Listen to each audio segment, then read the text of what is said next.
ওফ, ক্লান্ত হয়ে গেল। এই পেনুদা, কি লিখছিস তুই? ঘুড়ি ওড়াতে যাবি না? তুই এখানে কেন এসেছিস? দেখছিস না আমি ব্যস্ত আছি? না, তোর তো বই খাতার সাথে সাপে নেউলের সম্পর্ক, তাই একটু অবাক হলাম আর কি। এই, যা তো এখান থেকে। একদম আমার বিরক্ত করবি না। এই পেনুদা, রাগিস না, শোনা না আমায়, তুই কি লিখছিস? আয় বস, শুধু তোকেই বলছি কিন্তু ওই মার্কিকে বলবি না, হ্যাঁ? না না, একদম বলবো না। আমি না একটা গোয়েন্দা গল্প লিখছি, ইউটিউব চ্যানেল খুলবো, লাখে লাখে ভিউ হবে দেখবি। ও তাই? হেভি ইন্টারেস্টিং হবে, পাবলিক যা খাবে না। কি ভাষায় কথা বলছিস, বলবো নাকি কাকিমাকে? যা যা, বল গে, আমি ভয় পাই নাকি? আচ্ছা আচ্ছা, বলবো না, গল্পটা বল তাহলে। হুম মন দিয়ে শোন। প্রথমেই ডেড বডি ফেলে দিয়েছি।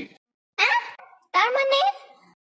আরে, দর্শকদের ইন্টারেস্ট প্রথম থেকেই জাগিয়ে রাখতে হবে না? ও তাই? এই পেনুদা, চল না খেলতে যাই। উফ, দাঁড়া তো, আগে আরো শোন। এই ব্রাশি, খেলতে আয়।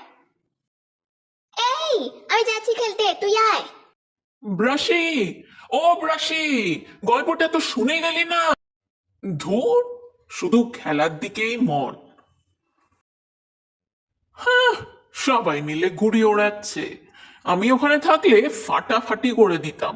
হ্যাঁ, ধুর, যাকে, আমি আমার গল্পটা ভাবি এখন। পেনু, আয় রে, নাড়ু বানিয়েছি, খেয়ে যা। নাড়ু, নাড়ু খাবো, নাড়ু খাবো। ও, না না, খাবো না।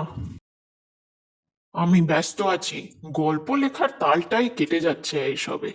পেনুদা, মার্কি আমার ঘুড়িটা কেড়ে নিল। ওইটা ব্রাশি না? আসছি। মার্কি, ঘুড়িটা ছাড়। চল, বাড়ি চল, নাড়ু খাবি। এই পেনুদা, আমায় ভোকাট্টার প্যাচ শিখিয়ে দিবি? হ্যাঁ হ্যাঁ, দেবো, চল।